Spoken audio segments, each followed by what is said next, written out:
Assalamualaikum warahmatullahi wabarakatuh. Baiklah teman-teman, kami dari kelompok 8 akuntansi manajemen yang beranggotakan Fitri Ramadhani, Suci Ramadhani Sadri, dan saya Putri Tri Amanda akan menyampaikan materi tentang konsep dasar biaya dan perilaku biaya. Baiklah, materi yang pertama yaitu mengenai definisi biaya. Biaya adalah nilai pengorbanan terhadap proses produksi suatu produk yang dinyatakan dalam bentuk satuan atau berlakunya harga pasar. Beberapa definisi biaya menurut referensi. Yang pertama, menurut Hoogland et al. 2005 dalam Kausar 2016 menyatakan bahwa biaya atau cost didefinisikan sebagai biaya atau cost sebagai sumber daya yang dikorbankan atau sacrifice atau dilepaskan atau forgone untuk mencapai tujuan tertentu. Kedua, menurut V. Wiratna Sujarweni 2015, biaya mempunyai dua pengertian, yaitu secara luas dan secara sempit. Mendefinisikan biaya sebagai berikut. Biaya dalam arti luas adalah pengorbanan sumber ekonomi yang diukur dalam satuan uang dalam usahanya untuk mendapatkan sesuatu untuk mencapai tujuan tertentu, baik yang sudah terjadi dan belum terjadi atau baru direncanakan. Biaya dalam arti sempit adalah pengorbanan sumber ekonomi dalam satuan uang untuk memperoleh aktiva.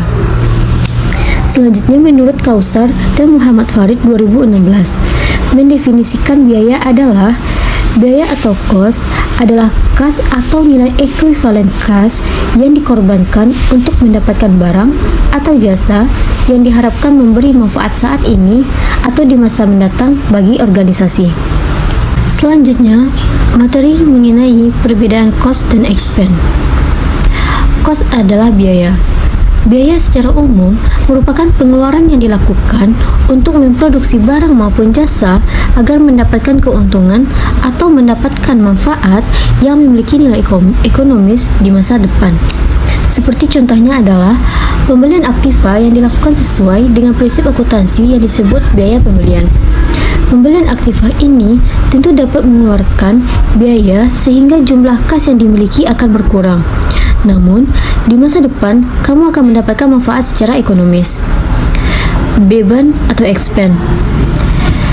Beban atau expense merupakan suatu penurunan pada nilai ekonomi sebagai kas keluar atau aktiva yang berkurang. Expense ini dianggap sebagai kewajiban karena dapat menyebabkan nilai ekuitas menurun. Perbedaan cost dan expense menurut beberapa poin.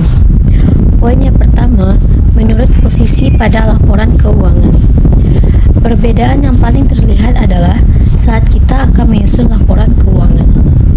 Biaya pada laporan keuangan biasanya terdapat pada saat melakukan penyusunan neraca. Biasanya juga memiliki wujud yang belum dapat digunakan atau juga tidak dapat diprediksi. Hal tersebut dapat memberikan manfaat sehingga pada biaya ini dianggap sebagai aktiva. Sedangkan beban biasanya akan muncul pada laporan keuangan yang terletak pada penyusunan laporan laba rugi. Beban akan muncul berupa pengeluaran yang digunakan dan tidak akan memberikan manfaat di masa mendatang yang memiliki periode tidak lebih dari setahun. Poin kedua, menurut periode akuntansi. Perbedaan lainnya juga dapat dilihat pada periode dalam akuntansi. Biaya ini memiliki periode yang lebih lama atau lebih dari 1 tahun dan dianggap sebagai bagian dari pengeluaran modal. Pengeluaran modal yang dikeluarkan ini memiliki tujuan untuk mendapatkan aktiva tetap. Hal tersebut demi meningkatkan efisiensi atas jalannya operasional bisnis perusahaan, namun kapasitas produktif aktiva tetap. Jumlah biaya yang dikeluarkannya dalam satuan rupiah lebih besar apabila dibandingkan dengan jumlah total beban. Untuk beban sendiri memiliki periode yang tidak lebih dari 1 tahun dan biasanya dianggap sebagai pengeluaran pendapatan yang dapat memberikan manfaat dalam periode berjalan. Itulah alasan mengapa biaya yang dikeluarkan tidak dikapitalisasikan sehingga akan langsung ditetapkan sebagai aktiva di neraca dan langsung dibebankan dalam laporan laba rugi. Poin yang ketiga, menurut menurut manfaat yang didapatkan. Dari segi manfaat yang bisa kita dapatkan tentu berbeda. Untuk manfaat dari biaya, yang biasa kita dapatkan adalah pendapatan. Lalu, untuk beban manfaat yang bisa didapatkan yaitu penggunaan sumber daya. Materi selanjutnya yaitu objek biaya. Objek biaya atau cost object atau tujuan biaya atau cost objektif adalah sebagai suatu item atau aktivitas yang biayanya diakumulasi dan diukur. Beberapa aktivitas atau item-item yang dapat menjadi objek biaya: 1. Produk, proses. 2. Batch dari unit-unit sejenis, departemen. 3. Pesanan pelanggan, divisi. 4. Kontrak, proyek. Dan 5. Lini produk, tujuan strategis. Selanjutnya yaitu klasifikasi biaya. Selanjutnya yaitu mengenai klasifikasi biaya. Klasifikasi biaya pada dasarnya berarti pengelompokan biaya menurut karakteristiknya yang serupa. Klasifikasi biaya adalah proses logis untuk mengkategorikan berbagai biaya yang terlibat dalam proses bisnis menurut jenis, sifat, frekuensi, dan yang lainnya untuk memenuhi tujuan akuntansi dan memfasilitasi analisis ekonomi. Yang pertama, biaya menurut sifatnya. Yang pertama adalah biaya bahan. Biaya bahan adalah biaya bahan baku dan biaya terikat seperti biaya pengadaan pajak, asuransi, pengiriman masuk, dan lain-lain. Biaya tenaga kerja adalah gaji dan upah yang dibayarkan kepada karyawan. Dan biaya overhead pabrik yang tidak termasuk material dan tenaga kerja tetapi berada di bawah kepala ini, seperti pengemasan promosi, biaya pemrosesan pekerjaan, dan lain-lain. Selanjutnya, klasifikasi biaya berdasarkan kaitannya dengan pusat biaya. Yang pertama, biaya langsung adalah biaya signifikan yang terkait langsung dengan proses produksi. Ini dapat dilihat sebagai biaya utama untuk bisnis apapun. Ini dibagi lagi menjadi biaya bahan langsung, biaya tenaga kerja langsung, dan biaya langsung lainnya. Selanjutnya, biaya tidak langsung adalah biaya yang tidak dialokasikan secara langsung ke proses produksi tertentu. Ini adalah biaya sekunder dan umumnya terlihat dari 3 jenis: biaya material tidak langsung, biaya tenaga kerja tidak langsung, dan biaya tenaga tidak langsung lainnya. Yang ketiga yaitu klasifikasi biaya berdasarkan fungsinya. Yang pertama yaitu produksi. Terdiri dari semua biaya langsung dan tidak langsung yang timbul dalam produksi barang dan jasa. Yang kedua, administrasi, biaya yang terlibat dalam aktivitas manajemen organisasi, seperti listrik, biaya telepon, sewa, dan lain-lain. Selanjutnya, penjualan. Biaya tidak langsung yang timbul pada fungsi penjualan barang dan jasa, seperti iklan, promosi, layanan pelanggan, dan lain-lain. Selanjutnya, distribusi. Biaya distribusi mengacu pada biaya yang dikeluarkan untuk membuat barang atau jasa tersedia bagi pelanggan. Contohnya pergudangan, layanan pengiriman, transportasi, dan lain-lain. Selanjutnya penelitian dan pengembangan. Penelitian penting untuk mengembangkan produk baru atau memodifikasi produk yang sudah ada. Biaya yang dikeluarkan untuk tim peneliti, pelaksanaan penelitian, temuan, dan lain-lain. Yang keempat adalah klarifikasi biaya berdasarkan perilaku. 1. Biaya tetap, yaitu biaya yang hampir tidak terpengaruh oleh perubahan sementara yang terjadi dalam kegiatan bisnis. Contohnya sewa, gaji, dan lain-lain. Yang kedua, biaya variabel. Biaya yang berubah secara proporsional dengan perubahan kuantitas produksi atau aktivitas bisnis lainnya. Di antaranya, pengemasan, komisi penjualan, upah, dan lain-lainnya. Yang ketiga, biaya semi variabel. Biaya yang cukup dipengaruhi oleh perubahan kegiatan bisnis, termasuk biaya konsumsi, biaya pemeliharaan, biaya manajemen, dan lain-lain. Yang kelima, klarifikasi biaya berdasarkan waktu. Yang pertama, biaya historis. Setiap biaya aktual yang dipastikan dan dievaluasi setelah dikeluarkan. Yang kedua, biaya yang ditentukan sebelumnya. Biaya yang dapat diidentifikasi dan dihitung sebelum produksi barang dan jasa berdasarkan faktor biaya dan data. Bisa berupa biaya standar atau perkiraan biaya. Selanjutnya, biaya standar. Biaya aktual yang telah ditentukan sebelumnya sesuai dengan norma dan pedoman tertentu untuk diberikan sebagai dasar pengendalian biaya. Selanjutnya, perkiraan biaya. Biaya operasi bisnis yang dianggap berdasarkan pengalaman dikenal sebagai perkiraan biaya. Hal tersebut hanya berdasarkan asumsi dan oleh karena itu dianggap kurang akurat untuk menentukan biaya. Selanjutnya, klarifikasi biaya menurut proses produksi. Yang pertama, biaya batch.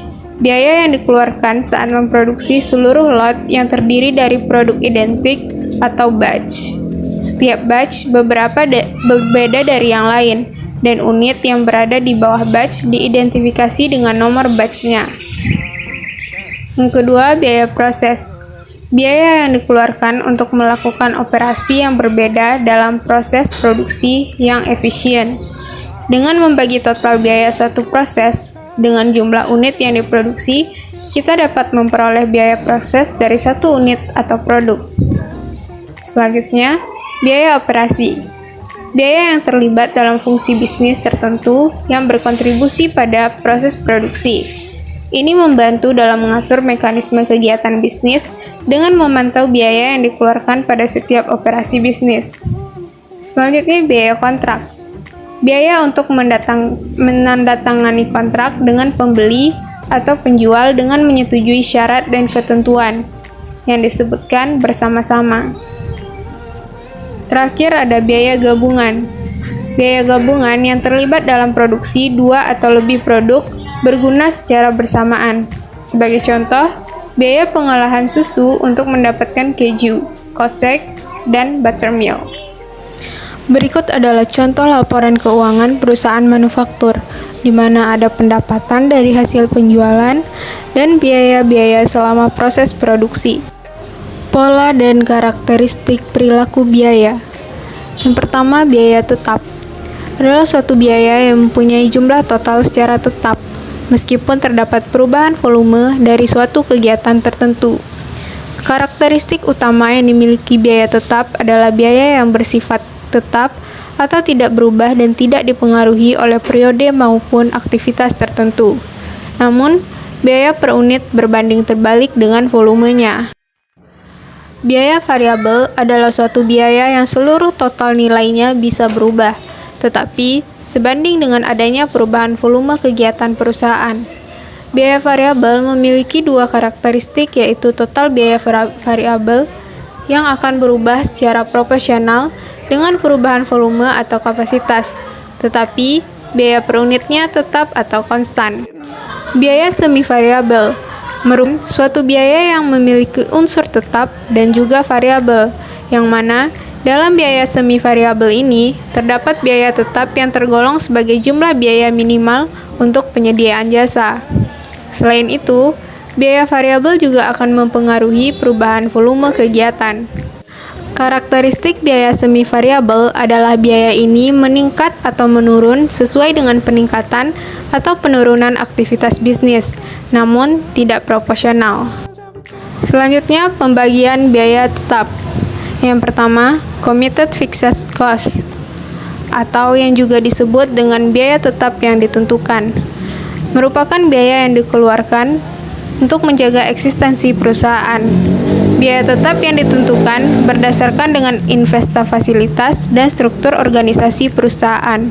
Misalnya, seperti gaji karyawan, biaya asuransi, biaya pajak bangunan, dan sebagainya. Biaya jenis ini bersifat jangka panjang dan tidak semena-mena diubah begitu saja. Oleh karena itu, menentukan biaya tetap harus dilakukan secara seksama dengan perhitungan yang benar. Yang kedua, discretionary fixed cost, atau yang juga disebut dengan biaya tetap kebijakan, merupakan biaya yang dikeluarkan tergantung dari kebijakan manajemen perusahaan. Biaya tetap kebijakan bersifat jangka pendek dan dapat diubah sewaktu-waktu bila terjadi perubahan biaya di luar perkiraan manajemen. Contoh, biaya tetap jenis ini adalah biaya pemasangan iklan, riset, pelatihan karyawan, hubungan masyarakat, dan sebagainya. Berikut adalah bentuk grafik biaya tetap, variabel, dan semi-variabel, di mana biaya tetap akan tetap lurus dan tidak meningkat atau menurun walaupun adanya aktivitas bisnis. Sedangkan variabel akan meningkat sesuai dengan aktivitas bisnis. Begitupun biaya campuran atau biaya semi variabel yang bisa tetap dan meningkat ataupun berubah sesuai dengan aktivitas bisnis. Ini adalah perbedaan 3 perilaku biaya, yaitu biaya tetap, variabel, dan semi variabel. Biaya tetap memiliki biaya total yang tetap, sedangkan variabel berubah sesuai perubahan volume dengan proporsional. Lain pula dengan semi variabel, penurunan biaya sesuai volume namun tidak proporsional. Pada biaya per unit, biaya tetap memiliki biaya per unit yang berbanding terbalik dengan perubahan volume, sedangkan biaya variabel, biaya per unitnya akan tetap atau konstan. Biaya semi variabel akan selalu berubah-ubah. Relevan. Biaya variabel merubah secara proporsional dengan output produksi. Biaya tetap tidak berubah terlepas dari output perusahaan. A. Metode langsung. Metode perkiraan langsung hanya dapat dipakai pada keadaan tertentu, di mana perhitungan unsur-unsur biaya secara kuantitatif tidak dapat dilakukan karena suatu sebab dalam dunia praktis. Memang hal ini sering dijumpai dan bahkan lebih sering dipakai oleh para perencanaan biaya yang telah berpengalaman dan yang ingin menghindari perhitungan-perhitungan yang sistematis. Metode tinggi rendah. Dari geometri dasar, kita mengetahui bahwa 2 titik diperlukan untuk menentukan suatu garis. Sekali kita mengetahui 2 titik pada suatu garis, maka persamaannya dapat ditentukan. Ingat bahwa F komponen biaya tetaplah berpotongan dengan garis jumlah biaya, dan bahwa V biaya variabel per unit adalah kemiringan garis. Dengan 2 titik tersebut, kemiringan dan berpotongan dapat ditentukan. Diagram pencar. Yang pertama kali harus dilakukan dalam hal metode diagram pencar adalah mengumpulkan data dari jumlah biaya-biaya masa lalu pada berbagai tingkat kegiatan. Kemudian data tersebut digambarkan dalam grafik suatu sumbu horizontal atau sumbu X untuk menggambarkan tingkat kegiatan. D. Metode korelasi. Metode pemisahan biaya dengan menggunakan konsep statistik korelasi. Fungsi matematis dibuat berdasarkan analisis hubungan antara 2 variabel X yang mewakili satuan kegiatan. E. Metode matematis. Metode pemisahan biaya dengan menggunakan konsep matematik di mana Y sama dengan A tambah B X kali Y mewakili jumlah biaya dan X mewakili volume kegiatan. B mewakili biaya tetap dan B mewakili biaya variabel per unit. Penyusunan fungsi matematis dilakukan dengan memperhatikan sifat dan karakteristik biaya. Berikut ini data penanganan dan jumlah perpindahan bahan baku perusahaan Langsiong selama 10 bulan terakhir. Untuk perusahaan Langsiong, nilai tinggi biaya adalah biaya penanganan bahan baku sebesar $7.500 jika 500 perpindahan dilakukan atau 7.500. Titik terendah biaya penanganannya bahan baku sebesar $2.000 jika 100 perpindahan dilakukan. Sekali nilai tinggi dan rendah didefinisikan, nilai F dan V dapat dihitung dengan cara berikut. V sama dengan Y2 dikurang Y1 per X2 dikurang X1. $7.500 dikurang $2.000 di dalam kurung, buka kurung, 500 dikurang 100 tutup kurung. 5.500 per 400 sama dengan $13.75. Yang F, Y2 dikurang V X2, $7.500 dikurang 3,75 kali 500 sama dengan $625. Baiklah, sekian pembahasan materi dari kami kelompok 8. Maaf jika ada kesalahan. Terima kasih. Assalamualaikum warahmatullahi wabarakatuh.